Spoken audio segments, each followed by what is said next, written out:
Yeah, thank you. And yeah, thanks, and health. And the speakers before were really interesting. I just like a bit of a two side notes I wasn't planning on mentioning, but I think especially the two presentations that preceded me, I think it just shows the sophistication where digital health is heading in Australia. The topics we're talking about getting value out of data, about empowering the healthcare system. I think that's quite cool. It excites me anyway. Um, yeah, and the COVID-19 topic that we discussed before, one thing we're seeing a lot is we've never seen so much readiness for change from the healthcare system. They're so willing to partner, collaborate, move boundaries, really push those boundaries. So we're working with some healthcare organizations to do that, and it's actually quite exciting from an innovation perspective. Um, yeah, sometimes you need some of these things to drive change. Cool. That's my little spiel. Yeah, so burning question. I won the game of rock, paper, scissors to get the study in our house. My wife unfortunately lost, and she's got my son's bedroom. So I'm lucky enough to present from here. So we're based at the Royal Children's Hospital in Melbourne, and so we're all basically under lockdown there. So everybody's working from home. Cool, I'll kick off. So a little bit about Curve. It's not about this, but I just wanted to give a bit of introduction. Um, we've got we're a 10-year-old company that focuses purely on digital health. We've got a bit of a crazy goal to improve the lives of 1 billion people, similar to Potential X. How we measure success is we look at how many lives we improve, and we track that really closely every quarter, and how much profit we make sure we stay alive. So basically, those are the two key metrics that we measure success on. Our main thing is partnering with startups and health organizations and clinicians to design and build digital health products. So we look at that whole product development cycle. We look at the commercialization, the systems they fit in. And we also have a Curve Ventures arm that looks at how to actually commercialize these products. One thing I'll call out on this slide is we're pretty proud that this year we got named in the top 100 digital health companies in the world by the Journal of M Health, and so that's pretty exciting for us to at least that like there's a potential to be recognized for doing the work we're doing. So, yeah. Three main lenses we look at is that we feel is really important. And when we're talking about that user versus payer, the three key pillars we look at for success is product strategy, product design, and product development. The two I'm going to talk about today are the first two around product strategy, really getting that business strategy right from a sustainability commercial perspective, and then the design perspective of really understanding and empathizing the people you're designing for.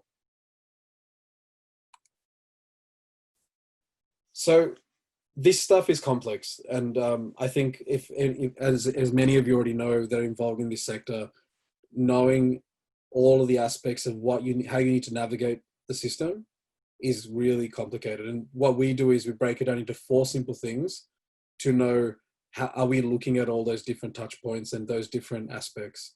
So one is, and it was touched on before, really understanding that long-term purpose or the long-term vision of what we're talking about here or the problem we're trying to solve.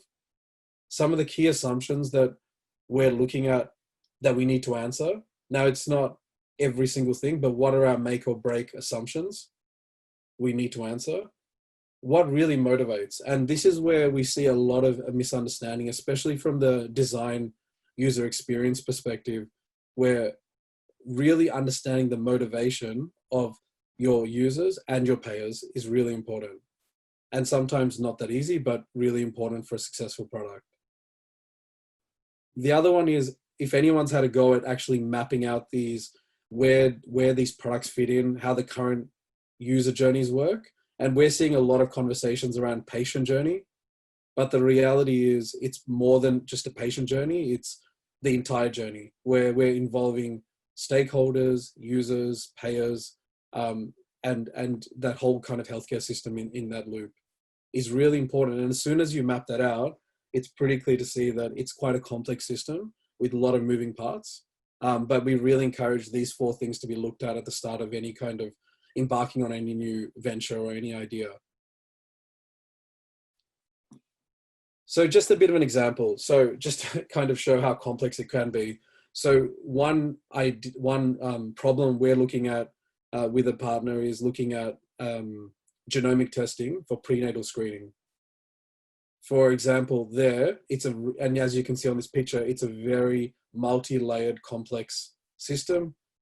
Understanding the mother and the father in the center of that circle is really important, and what a lot of design and UX companies will do. But the reality is you still need to look at those other circles. You need to know who's paying for it, where the money is flowing from. You need to also understand how the doctor feels about this. So for example, in this particular idea we're talking about is for prenatal screening, we're going to get tested for some certain genomic testing because I'm at high risk. And I need to now involve my general practitioner. I need to involve the geneticist potentially to give feedback. The person paying us in this case, or paying for this tool, is the genetic testing lab. But the reality is, without understanding in a really detailed way the rest of the stakeholders involved here, I'm not going to create a successful product.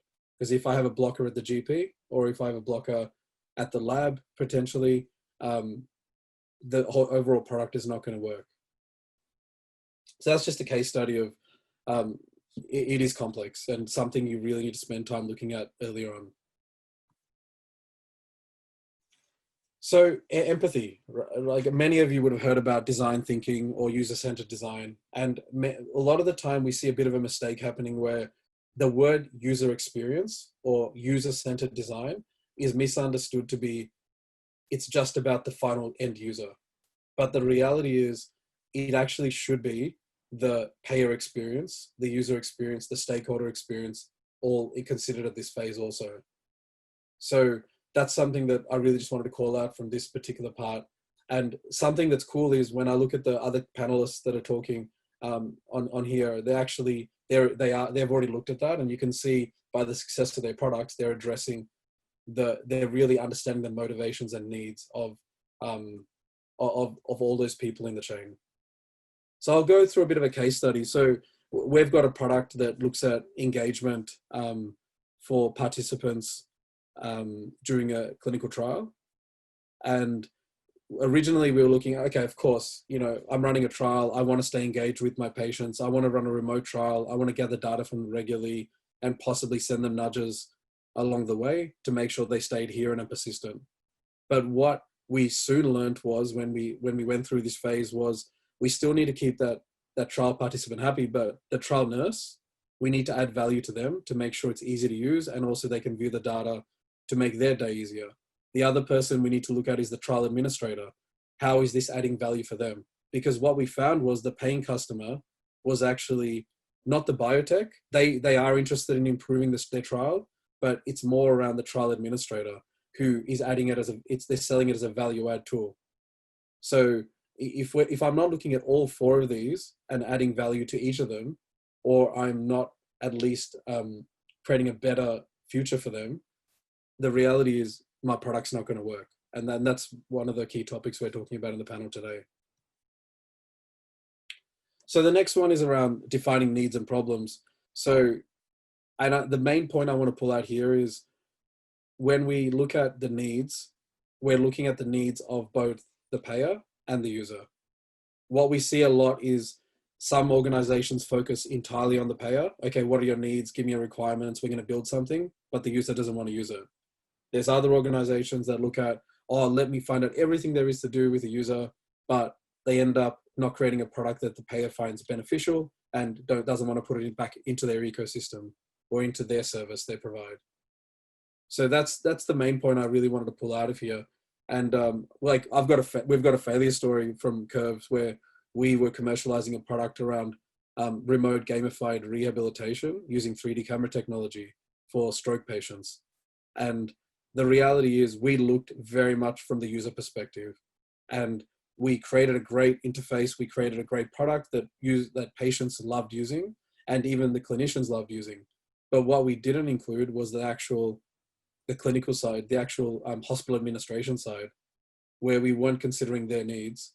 And what we found was we couldn't actually fit it into their process flow, let alone the reimbursement codes allowed. to make that happen. So yeah, overall, that's a considered. I would say that's considered as a fail because we came up with a great product, we weren't able to implement it into the system. The last bit I'll touch on is the reality of why we're doing all this pre-work or this work that happens during developing a product is actually to reduce risk, the risk we're encountering, and to reduce waste. So we don't want to start building stuff or paying lots of salaries to actually create something that isn't going to add value. So I just see this phase as a risk reduction phase. The reality is we're not going to know for sure, but you want to try and reduce the likelihood of failure earlier on. The second last point, which I think is really important, is the commercialization strategy that I haven't really spoken a lot about is still really critical to be done alongside this whole design phase. And without that, most of the time, if you're not doing that, it's very likely that your paying customer is not going to really come on board. The thing I'd like to touch on lastly is, the panelists included, we're seeing a lot of companies that are really cracking this code, where they're looking at user needs and they're looking at paying customer needs.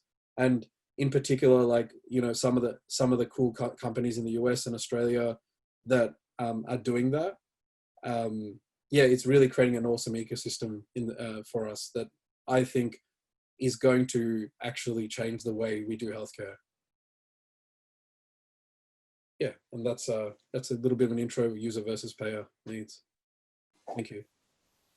Thanks, Sanji. It really sets the scene, especially that last example about Sunny, like how if you don't consider every part of the value chain getting value, it cannot work out. And like magic, with the magic of digital, I'm now joined by two guests.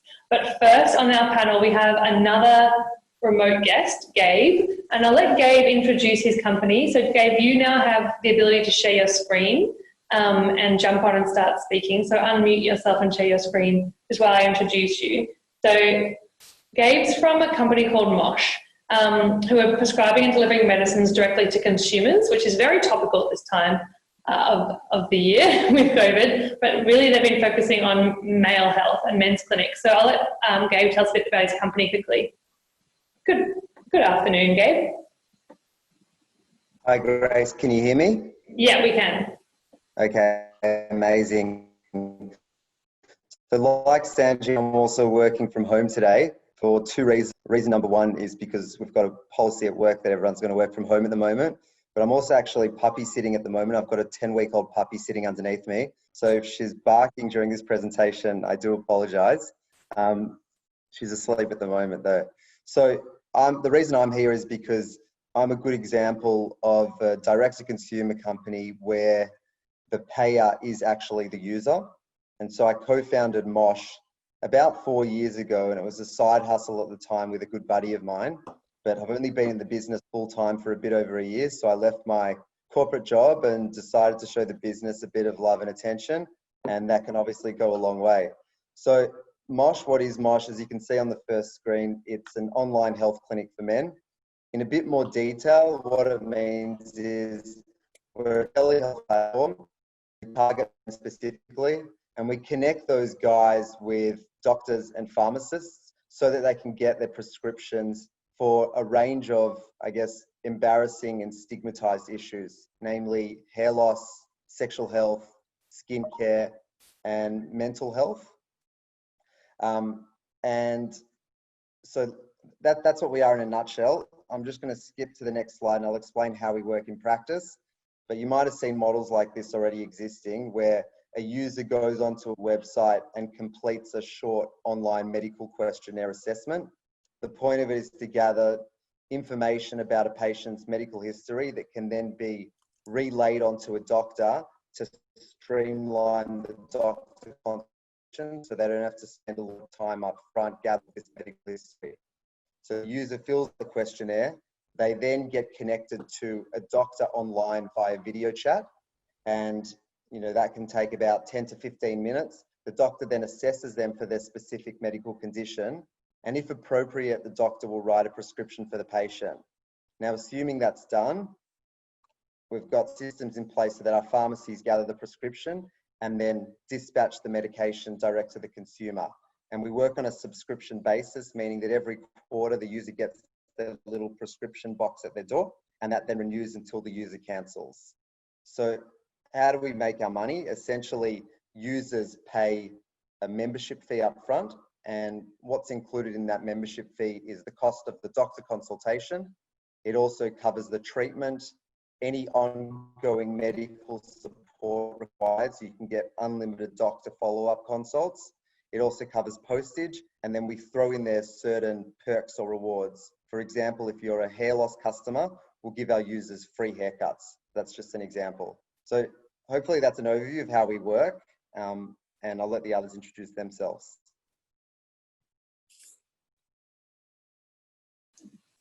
Thanks very much, Gabe. I'm keen to explore, how you've cracked that, because there's obviously quite a few early stage startups with this idea of telehealth, but to get past that being a side hustle and into being a real business is actually quite a journey. So I'm keen to explore that. But first, I just want to explore another business we have in the room. So if you could stop sharing your screen for a sec, please, Gabe.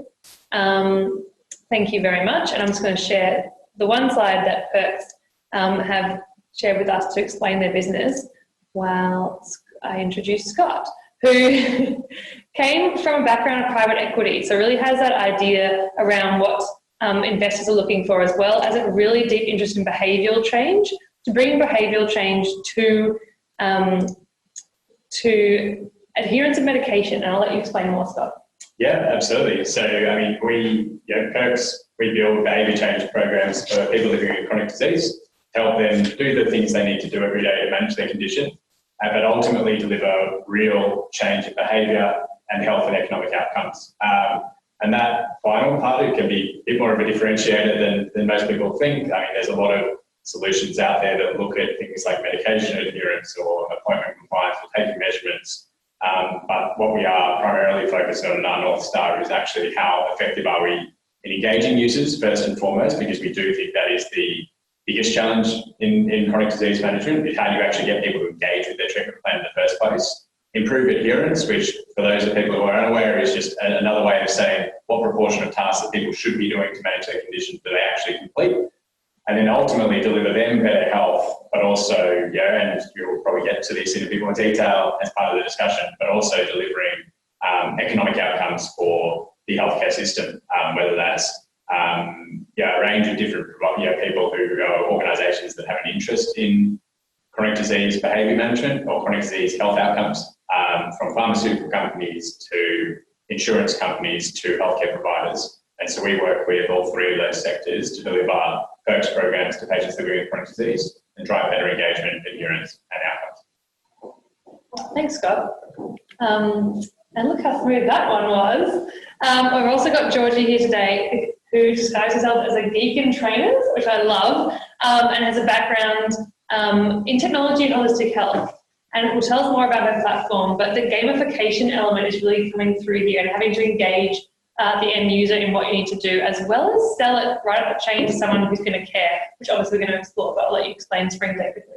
Yeah, sure. So I'm an ex-management consultant, and I thought that the way that we live and work is broken. And so as a good strategy consultant does, we did a strategy piece, and it said that people want well-being.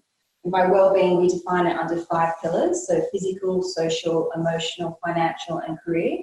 And we fundamentally need all those 5 pillars to come together to be a really thriving individual. And so we launched Springday's consumer platform in 2009, and then we had 20,000 women up and down the Eastern Seaboard that said, I love well-being. And they said, I don't want to pay for it. I want to pay for weight loss. And I'm like, I don't want to be a weight loss company. And I said, who does want to pay for well-being? And at the time I met the well-being manager for AGL. And so we basically said, how can we drive well-being-led engagement? And engagement was the score that we know that the C-suite talked about, and that we know that the different payers are really looking to measure on success. And so fundamentally, Springday is a platform to engage and support people. I'll just go along. And so we really define ourselves as the one-stop shop for wellbeing-led engagement.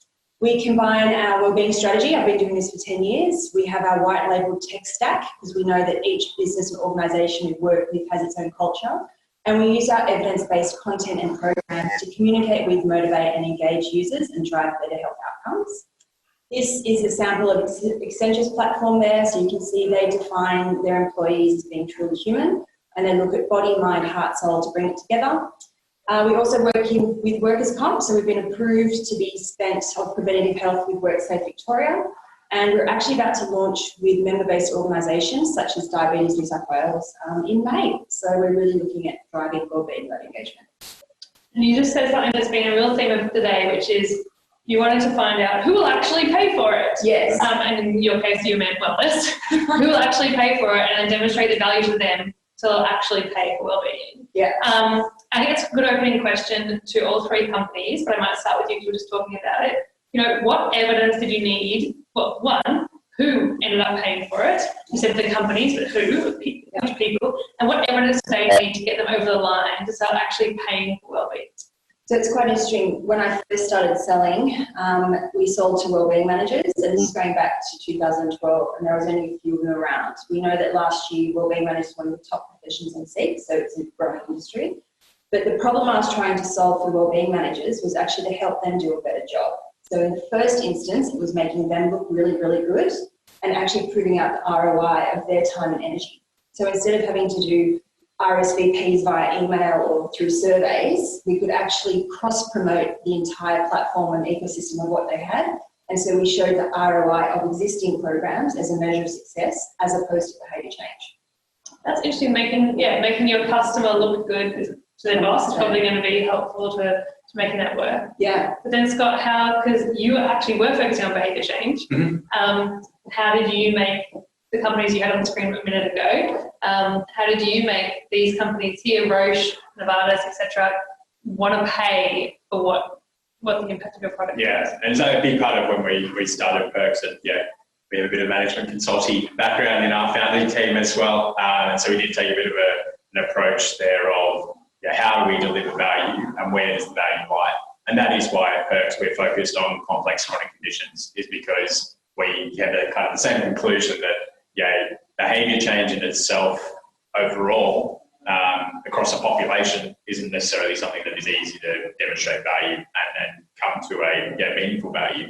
And so when we focus on, when we talk about Perx, we focus on the high risk, high cost, high value patients specifically. So we're not trying to get all 25 million Australians to download Perx. We're trying to get those 1%, 5%, 10% of the proportion of the population that really needs to be on top of their routine. And they tend to be complex patients living with conditions like diabetes, cardiovascular, mental health, cystic fibrosis, or any combination of those conditions as well. And so in those, in that niche of the population, which unfortunately is not as niche as we'd like it to be, there is a willingness to pay for behaviour change to that routine. You're sticking to that routine. So whether that is people, those conditions where they consume high-cost pharmaceutical products, or in many cases don't consume high-cost pharmaceutical products, pharma companies are willing to pay for behaviour change in terms of adherence to that medication, because it does mean meaningful dollars for them. That's not the same if you were going to go after a generics product where the cost per incremental script filled is really not that meaningful, and therefore the cost and value of behaviour change is not that meaningful.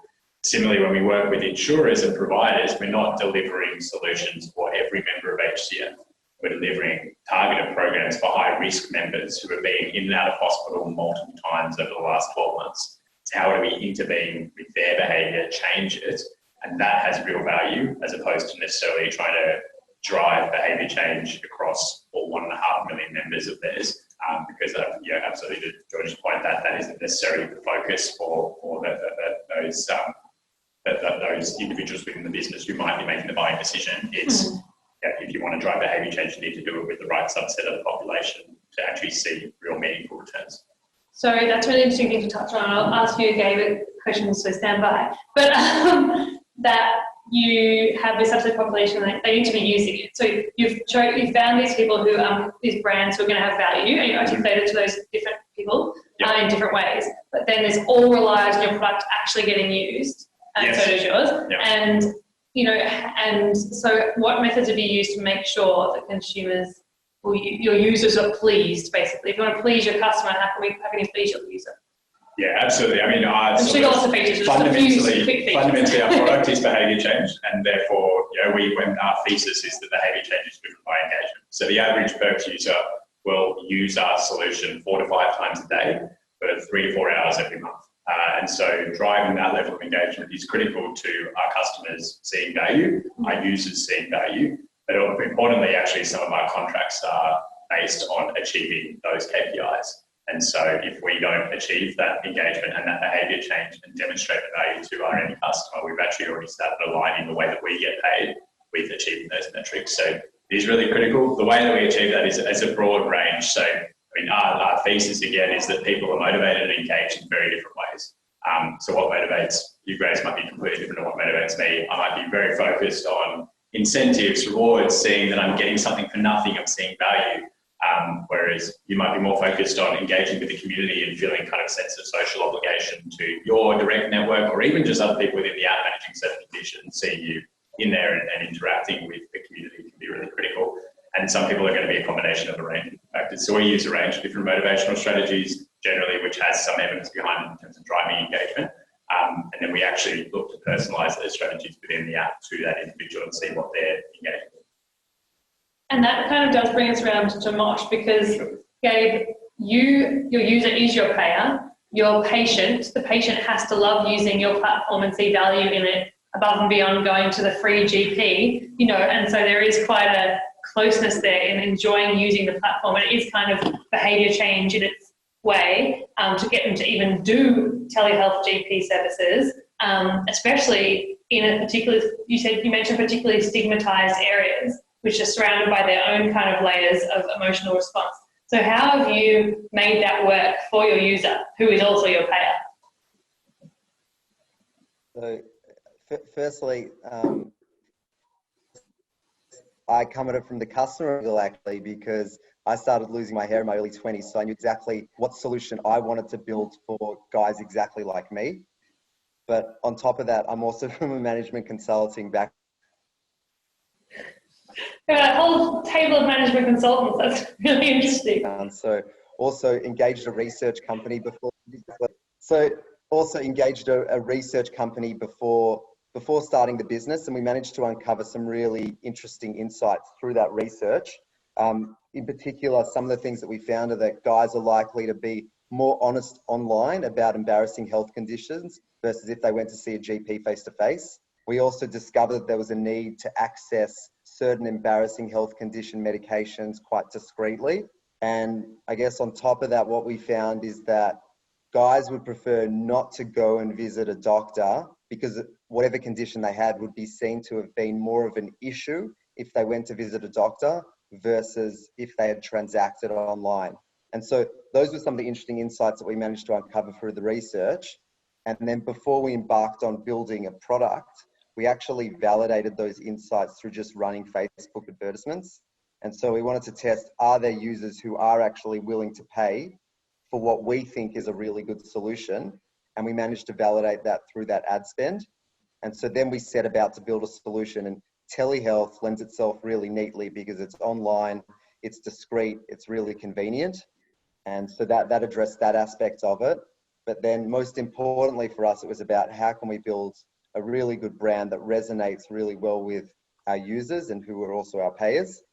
And I think that's the challenge for all direct-to-consumer companies. It's how do you build that brand that really sticks to your customer. And so I'm happy to dive into that in a bit more detail, or we can go to the next person.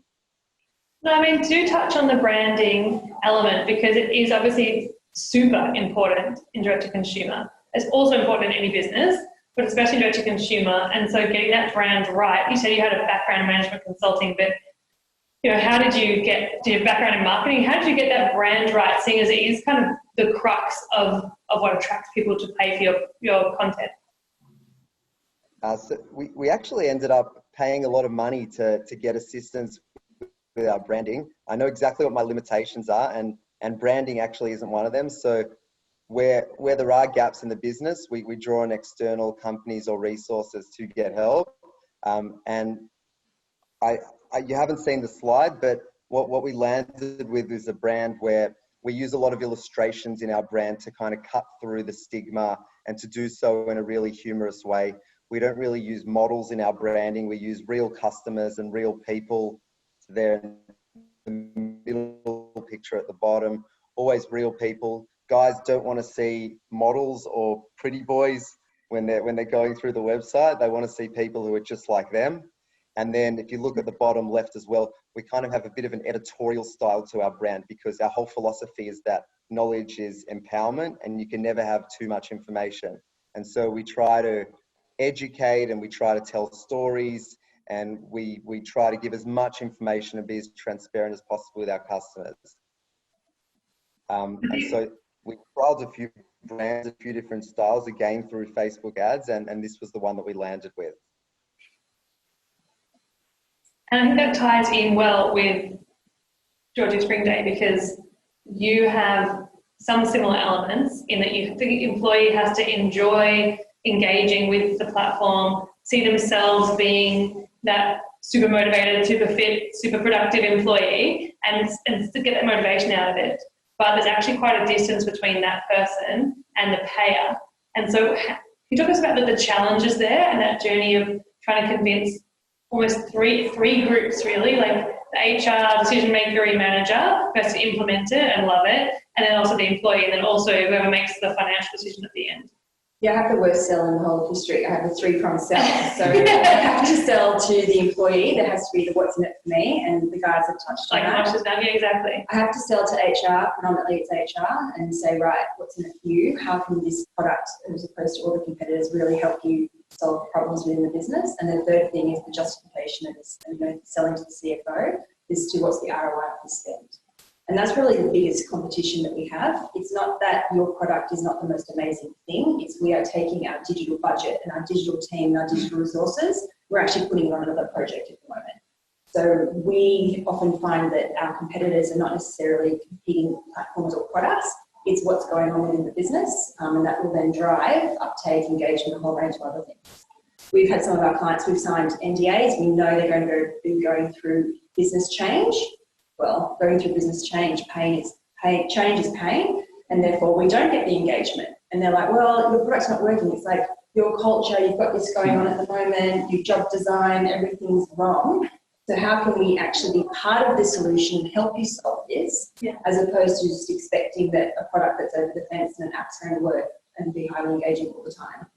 And speaking of change and what's going on, everyone's working from home, everyone's freaking out, but everyone's probably focusing more on their health than potentially before. How have you noticed that change, or do you think that might affect your business around people working from home due to COVID-19? So I think it depends what industry you're in. I think that, there's some industries that we know that have been severely impacted. So we've been on the phone with them. So we generally say that we do marketing campaigns to employees every month on what's going on from a wellbeing perspective. So we're coming up to winter health. So fundamentally it would be preventative health, flu vax and all that sort of stuff. We've been on the phone with our clients all this week saying, right, we need to be completely dynamic. We need to actually solve the problems of what's going on with the employees right now. So it's like, stop talking to me about preventative health right now and let's start talking about how we're going to manage working from home, and especially the mental health with what's coming up with the uncertainty of COVID. Yeah, I think touching on mental health is actually quite important, because there's people's physical health, and then they might just be also have more time to cruise around.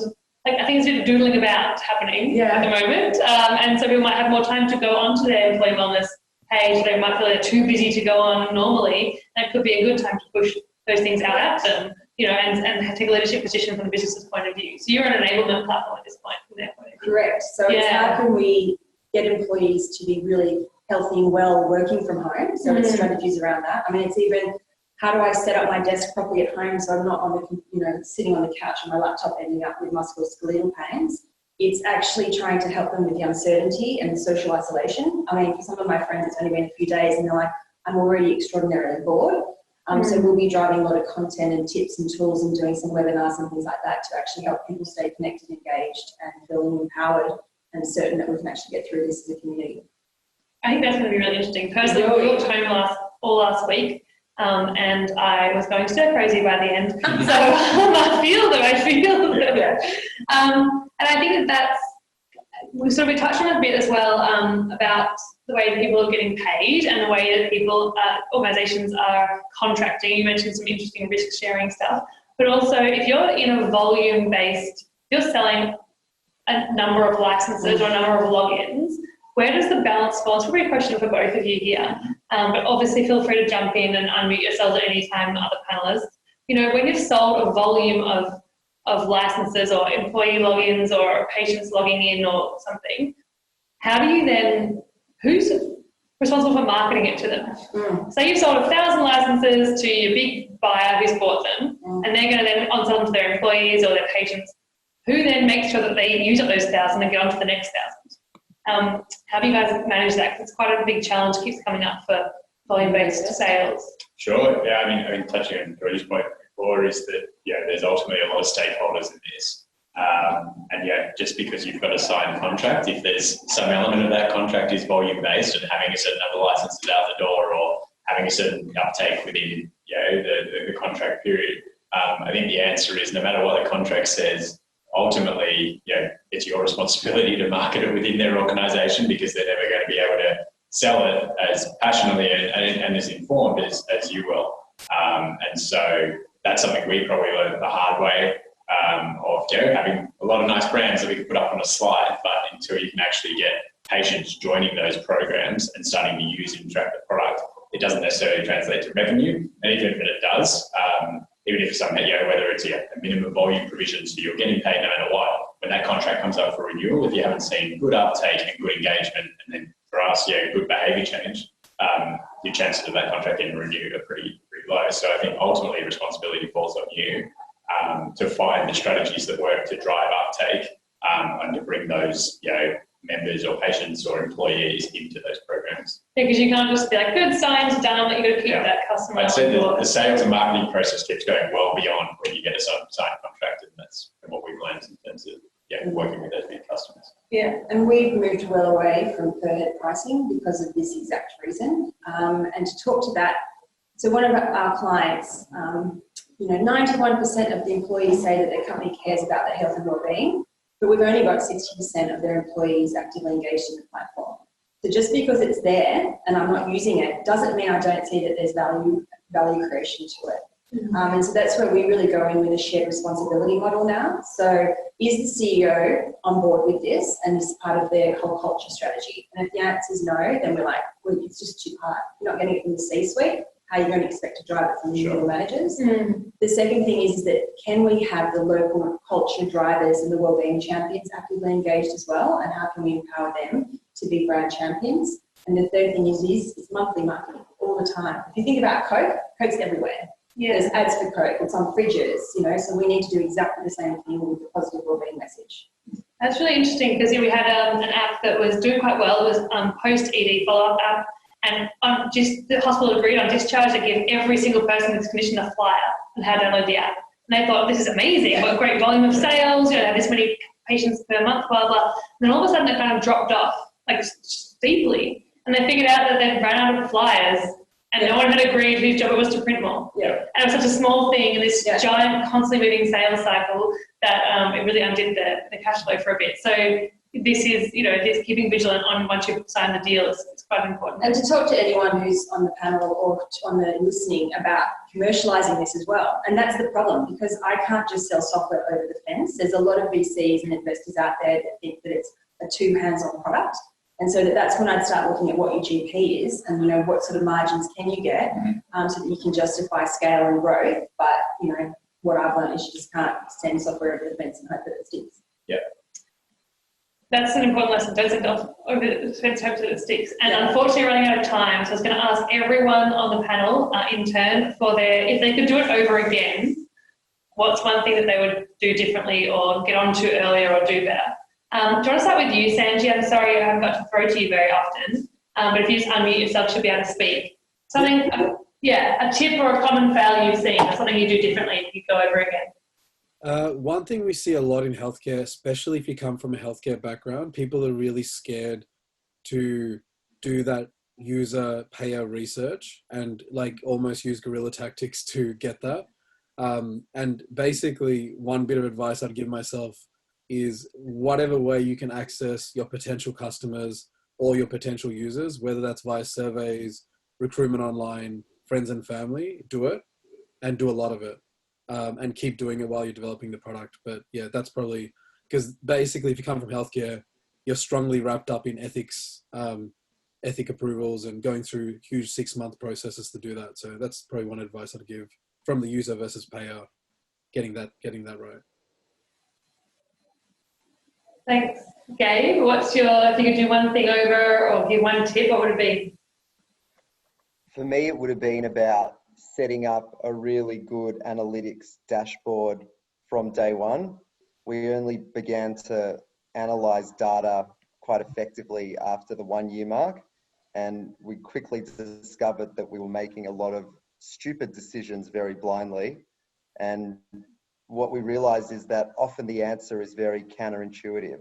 So if you can measure customer responses through data, through an effective analytics dashboard, try and set that up early, and you can learn some amazing insights through it.